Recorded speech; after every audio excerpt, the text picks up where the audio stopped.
Would you like to be the President of the United States? I really don't believe I would run it, but I would like to see somebody as the President who could do the job, and there are very capable people in this country. Why wouldn't you dedicate yourself to public service? Because I think it's a very mean life.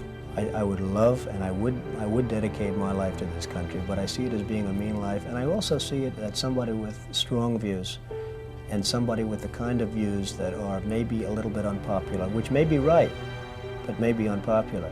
Wouldn't necessarily have a chance of getting elected against somebody with no great brain but a big smile.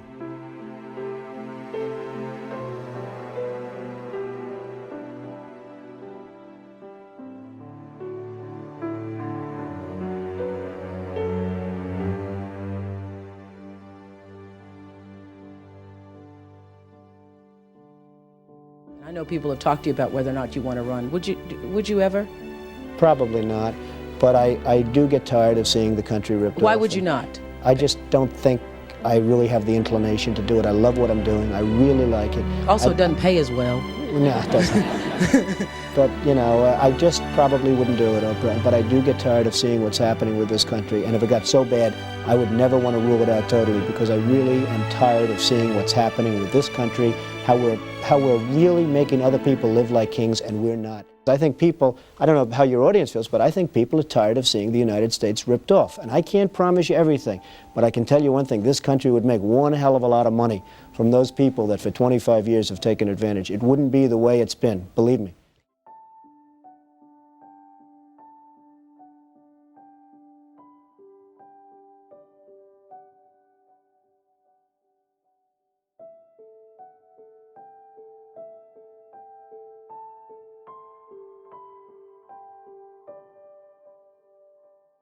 But you might be classified as an Eastern Republican. Fair? Well, I guess you could say that, yes. Which means kind of a Rockefeller, Chase Manhattan Republican? I never thought of it in those terms. How do you define? Are you a Bush Republican? No, I think I'm really, the people that I do best with are the people that drive the taxis. You know, wealthy people don't like me because I'm competing against them all the time, and they don't like me, and I like to win.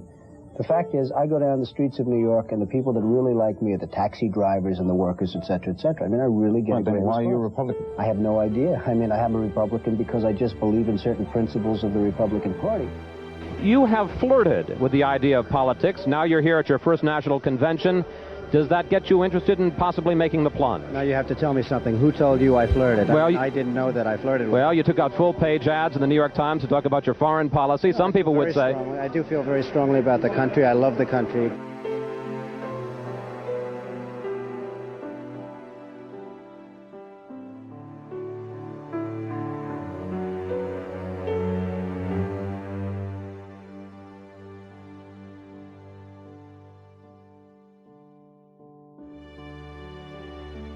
I know from a common sense financial standpoint that something has to burst. When a country is losing billions and billions and billions of dollars a year, and when other countries are making hundreds of billions of dollars, something is going to burst, and it's going to start here. I know it. It's a question of when. Would you really like to take over and run the country as you have run your organization? I would much prefer that somebody else do it. I just don't know if somebody else is there.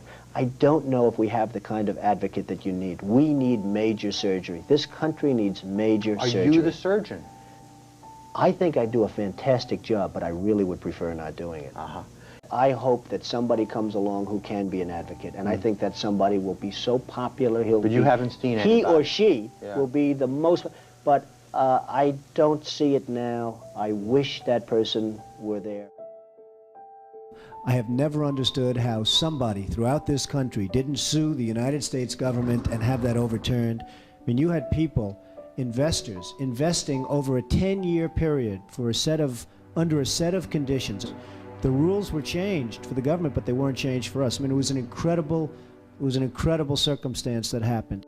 They changed the rules on taxes. I mean, you have some incredible situations where people guaranteed personally a stream of payments to be paid over a 10-year period, based on a stream of tax benefits for perhaps a very good job, like a low-income housing development. Nothing wrong with that, a very positive thing. And after 2 years, they got wiped out with the taxes, and yet they still owed all of this money. And many of these people, most of these people, had to declare bankruptcy. They couldn't pay it.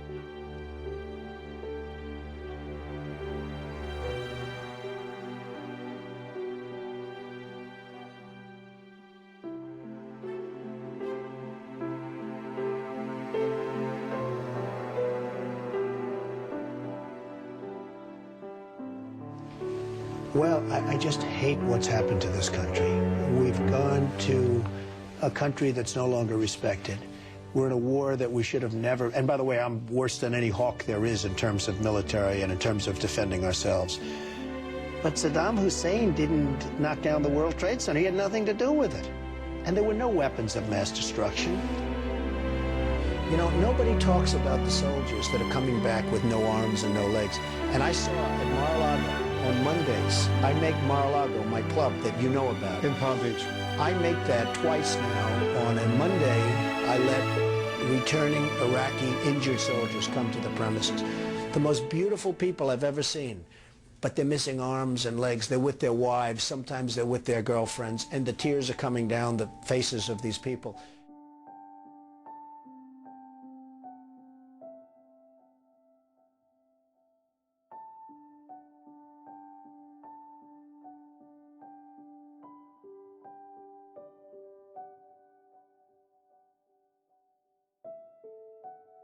The head of 3M said that President Obama is anti-business. Do you get the same feeling that he does? I don't see him necessarily as anti-business. I think that he hasn't dealt with the people that you've dealt with and that I've dealt with. I deal with China, as an example, a lot. It is never easy. I just think it's ridiculous that we allow them to do what they're doing to this country with the manipulation of the currency that you write about and all of the other things that they do. And frankly, if I were them and if I could get away with it, I take my hat off to them, frankly. They do get away with it. The good news, Steve, our product is much better, but with the manipulation of their currency, it's very, very, very hard for our companies to compete. Any politician do you think has the pulse? Anyone running for president has the pulse of what you know about the economy? Well, the biggest problem is something I never hear about. I told you about it once. Every time they lower interest rates, the cartel, because I call it a cartel, the illegal monopoly, raises oil prices, okay? So what happens is every time interest rates go down, oil prices go up, and it's the same number. I mean, practically the same money. So they lower it, they raise it, they lower it, they raise it. Now you have oil that's close to 100, going to be over 100, and nobody in this country calls and says, get that damn oil price down. You get it down.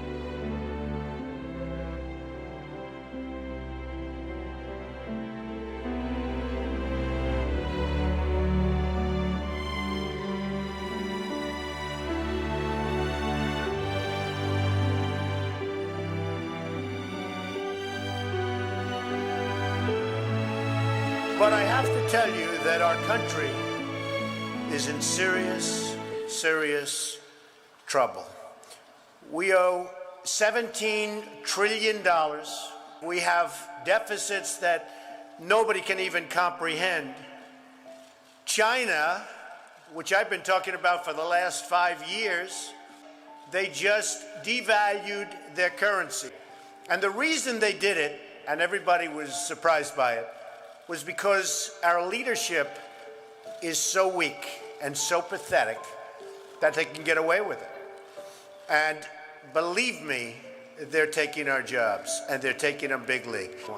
You look at other countries, they're all doing the same thing.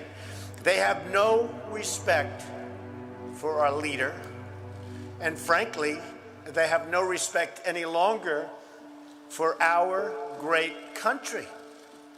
And it's so simple to solve. What we need is a strong economy. What we need is jobs. Now you look at what's going on with Afghanistan.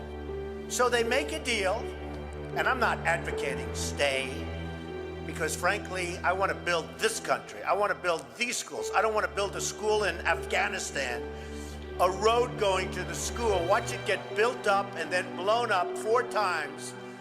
And they keep rebuilding and rebuilding. And you go to Brooklyn, New York, and you can't have schools. You go to Iowa, you can. You go to wherever you go, and you can't have schools. Because we don't have any money, because we're spending it in other places where, frankly, they don't want us, and I don't want them. And it's amazing.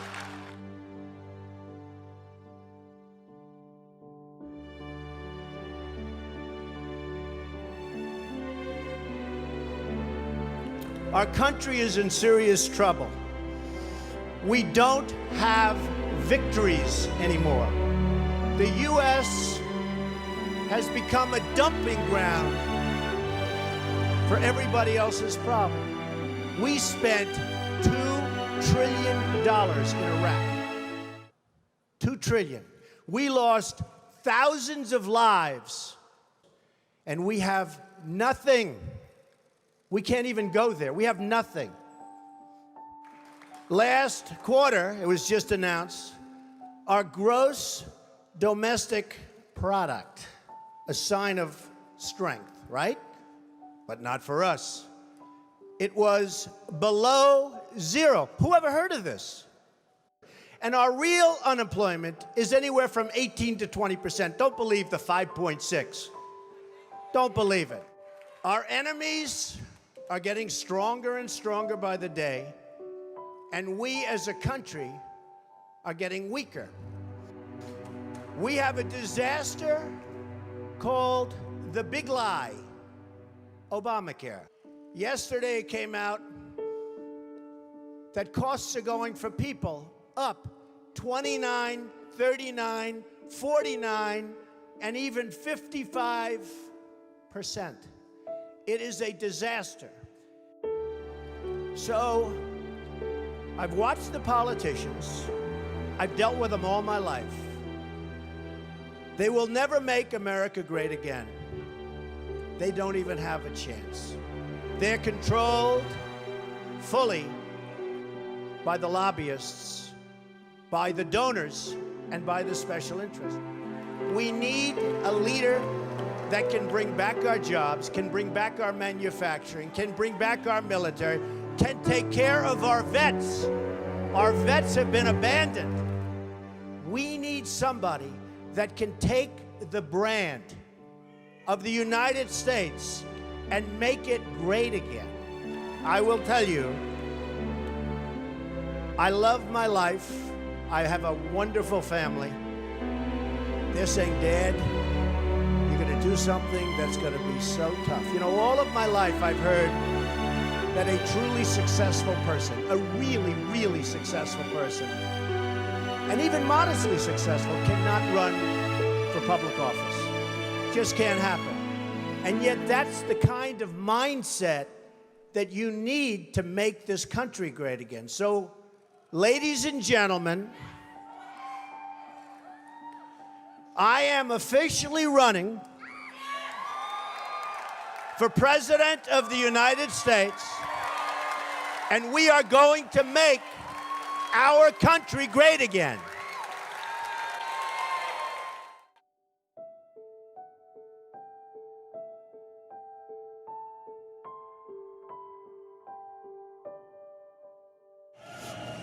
Friends, delegates, and fellow Americans, I humbly and gratefully accept your nomination for the presidency of the United States.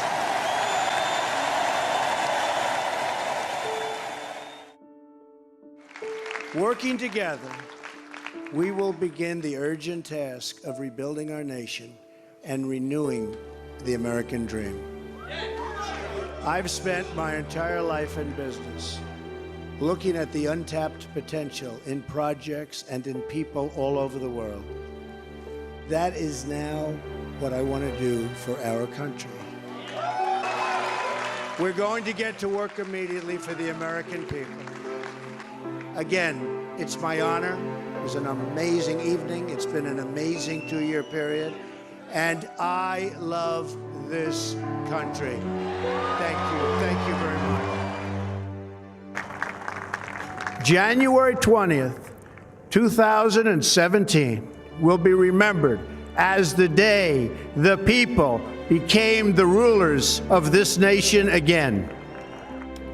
The oath of office I take today is an oath of allegiance to all Americans. We assembled here today are issuing a new decree to be heard in every city, in every foreign capital, and in every hall of power.